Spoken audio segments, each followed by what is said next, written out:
মুবারক বলা কি বিদআত? আমাদের সমাজে জুমা মুবারক বলার একটা কালচার প্রচলিত আছে।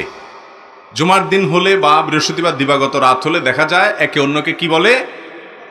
জুম্মা মুবারক। ওই যে ঈদ মুবারক বলে, জুম্মা মুবারক বলে, ঈদ মুবারক যেরকম বলে সেরকম কি বলে? জুম্মা মুবারক বলে। তো মূলত ঈদ উপলক্ষে, ঈদ উল ফিতর বা ঈদ উল আজহা উপলক্ষে সাহাবীরা একে অন্যকে শুভেচ্ছা জানাতেন এবং একে অন্যকে ঈদ উল আজহা, ঈদ উল ফিতর উপলক্ষে দোয়া করতেন। তাকাব্বালাল্লাহু মিন্না ওয়া মিনকুম। তাকাব্বালাল্লাহু মিন্না মানে রমজানে যত ইবাদত করলাম, ঈদ উপলক্ষে আল্লাহ আমাদের সেগুলো যেন কবুল করেন। আর কোরবানির ঈদে আগে জিলহজের প্রথম 10 দিন ইবাদত বন্দেগী যা করতে পারলাম সেগুলো যেন আল্লাহ আমাদের কবুল করেন। ঈদটা হলো মূলত ইবাদতের কারণে। রমজানের সারা মাস ইবাদত করেছেন, সেজন্য একটু আনন্দের সুযোগ ঈদ উল ফিতর। জিলহজের প্রথম 10 দিন ইবাদতের মৌসুম, ইবাদত করেছেন, এই জন্য তার নগদ পুরস্কার ঈদ উল আজহা। তো আগের দিনগুলোর ইবাদত যেন কবুল হয় সেজন্য দোয়া করতেন সাহাবীরা, এটা ছিল সুন্নাত। বাকি ঈদ মুবারক মানে তোমার ঈদ বরকতময় হোক, এটাও একটা দোয়া, এটাও একটা শুভেচ্ছা। জুমার দিন উপলক্ষে কোনো শুভেচ্ছা বিনিময় করার কথা সাহাবা একরাম থেকে বর্ণিত নাই।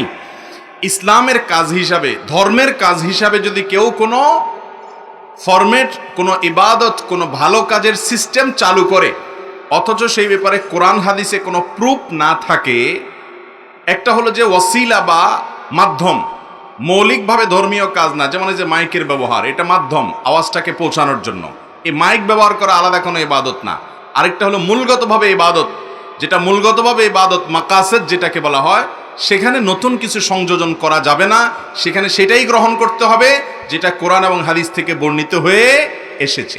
অতএব জুমা মুবারক এরকম বলা বা জুমার দিন উপলক্ষে কোনো অভিবাদন আদান প্রদান করার কোনো শিক্ষা, কোনো নির্দেশ কোরআন হাদিস থেকে আমরা পাই না। যার কারণে এই দিনকে কেন্দ্র করে কোনো শুভেচ্ছা বিনিময় করাকে কেউ সুন্নাহ মনে করলে, জুমার দিনের আমল মনে করলে সেটা ভুল হবে, সেটা পরিত্যাজ্য হবে, সেটা বেদাতে পরিগণিত হতে পারে।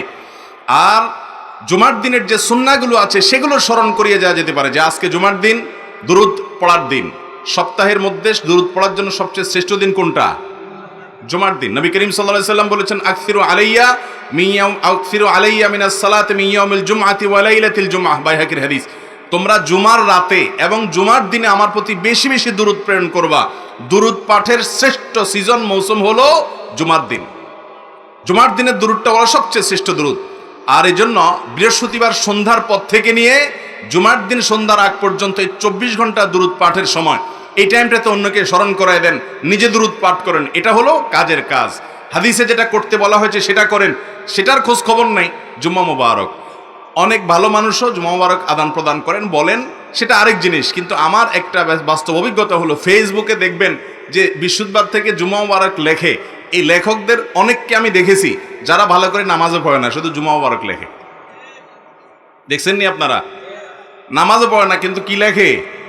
জুম্মা মুবারক লেখে। যাক, তাও ভালো, জুম্মা মুবারক লেখছে, অন্য কোনো আজে বাজে কোনো খারাপ কথা, গুনাহের কথা লেখে নাই। এটা হলো মনের সান্ত্বনা, কিন্তু জুম্মা মুবারক নয়। আমরা জুমা উপলক্ষে জুমার সুন্নতগুলো স্মরণ করিয়ে দিব, যে এরা দিন সূরা কাহাফ তেলাওয়াত করো এবং দুরুদ পাঠ করো, এ আমল করো, এ আমল করো, গোসল করো, আগে আগে মসজিদে যাও, খুতবা শুনো এবং অন্যান্য কাজ করো। সেগুলো হলো আমাদের সবচেয়ে গুরুত্বপূর্ণ কাজ। আল্লাহ তাআলা আমাদেরকে আমল করার তৌফিক দান করুন।